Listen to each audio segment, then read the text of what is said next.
10ാം ക്ലാസ്സുകാരന് മർദ്ദനം. കണ്ണിന് പരിക്കേറ്റു. പട്ടാമ്പി ഗവൺമെന്റ് ഹയർ സെക്കൻഡറി സ്കൂളിലെ വിദ്യാർത്ഥിക്കാണ് മർദ്ദനമേറ്റത്. പട്ടാമ്പി സ്വദേശി മുഹമ്മദ് അബിസിനാണ് മർദ്ദനമേറ്റത്. സ്കൂളിൽ 9ാം ക്ലാസ്സുകാരും 10ാം ക്ലാസ്സുകാരും തമ്മിൽ പ്രശ്നങ്ങൾ നിലനിന്നിരുന്നു. ഇതിനിടെ വെള്ളിയാഴ്ച പുറത്തുനിന്നെത്തിയവരാണ് കുട്ടിയെ മർദ്ദിച്ചത്. മർദ്ദനത്തെ തുടർന്ന് കുട്ടിയുടെ കണ്ണിന് പരിക്കുപറ്റി.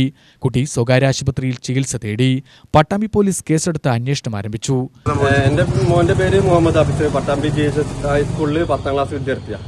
അപ്പം ഞാനൊരു ഉച്ച സമയത്താണ് പുറത്തുനിന്നുള്ള ഒരു 5-6 പേര് വന്നിട്ട് എല്ലാവരും അടിച്ചിട്ടുള്ള ഒരു വിഷയം നടന്നത്. അതിൽ എൻ്റെ മോൻ അവർ ടീച്ചറിനെ അടിച്ച് ചവിട്ടി താഴ്ത്തിട്ടുണ്ടായിരുന്നു. അത് കണ്ടുവന്ന ഇവൻ ടീച്ചറെ പിടിച്ച് എഴുന്നേൽപ്പിക്കുമ്പോഴാണ് കമ്പിപടി കൊണ്ട് ഇവന്റെ തലക്കടിച്ചത്. അവന്റെ കണ്ണിന് മാരകമായ നല്ല പരിക്കായിരുന്നു അവൻ കണ്ണിനുണ്ടായിരുന്നത്. ഞാൻ ഇന്നലെ മുതൽ മിനിഞ്ഞാന്ന് മുതൽ അവനേറ്റ് പെരിന്തൽമണ്ണ അബേറ്റ് ഹോസ്പിറ്റലായിട്ട് ഇന്നലെ വൈകുന്നേരം 3 മണി സമയത്താണ് ഡിസ്ചാർജായി വന്നത്. അപ്പൊ ഇന്ന് രാവിലെ ഇപ്പൊ സ്റ്റേഷനിലേക്ക് ചെല്ലാൻ വേണ്ടി പറഞ്ഞിട്ടുണ്ട് സാറും അവന്റെ മൊഴി എടുക്കാൻ വേണ്ടിയിട്ട്. എന്താണ് കാരണം എന്ന് പറഞ്ഞിട്ടുണ്ടെങ്കിൽ ഇവിടെ 10ാം ക്ലാസ്സും 9ാം ക്ലാസ്സും തമ്മിൽ മുന്നേ ചെറിയ കുട്ടികൾ തമ്മിൽ വിദ്യാർത്ഥികൾ തമ്മിൽ ചെറിയ വിഷയങ്ങളൊക്കെ ഉണ്ടായിരുന്നു എന്നാണ് പറഞ്ഞത് സ്കൂളിൽ നിന്ന്. അപ്പോ അതിനെ ബന്ധപ്പെട്ടിട്ടാണ് ഇവർ പുറത്തുനിന്ന് ആൾക്കാർ വന്നിട്ട് ഈ എന്റെ മോന്റെ ഫ്രണ്ട്സ് ഉണ്ടായിരുന്നു. അവനെ അടിച്ചത് ടീച്ചറും ചവിട്ടി താഴ്ത്തിട്ട് ടീച്ചർക്കും പരിക്കും. ഞാൻ ചെന്നപ്പോൾ ടീച്ചർ സേവന ഹോസ്പിറ്റലിൽ ഉണ്ടായിരുന്നു. ഇത് പുറത്തുള്ള ആളുകളാണ്. ഒരു 28 പട്ടാമ്പി സ്കൂളിൽ പഠിക്കുന്നതല്ല, 28-30 വയസ്സ് ആ ഒരു പ്രായത്തിലുള്ള ആളുകളാണ് വന്നിട്ട് ഈ ആക്രമണം ചെയ്തത്.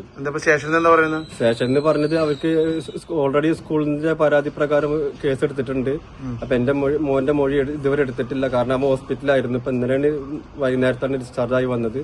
അപ്പൊ SI സാറ് മനു സാറ് പറഞ്ഞു ഇന്ന് രാവിലെ അവന്റെ മൊഴി എടുത്തിട്ട് ബാക്കിയുള്ള കാര്യങ്ങൾ ചെയ്യാന്ന് പറഞ്ഞു. കണ്ണിന്റെ പരിക്ക് എങ്ങനെയുണ്ട്? കണ്ണിന്റെ മാരകമായ പരിക്കാണ്. എന്തുകൊണ്ടാണ് അടിച്ചിരിക്കുന്നത്? കമ്പിവടി കൊണ്ട് അടിച്ചെന്നാണ് അവൻ പറഞ്ഞത്.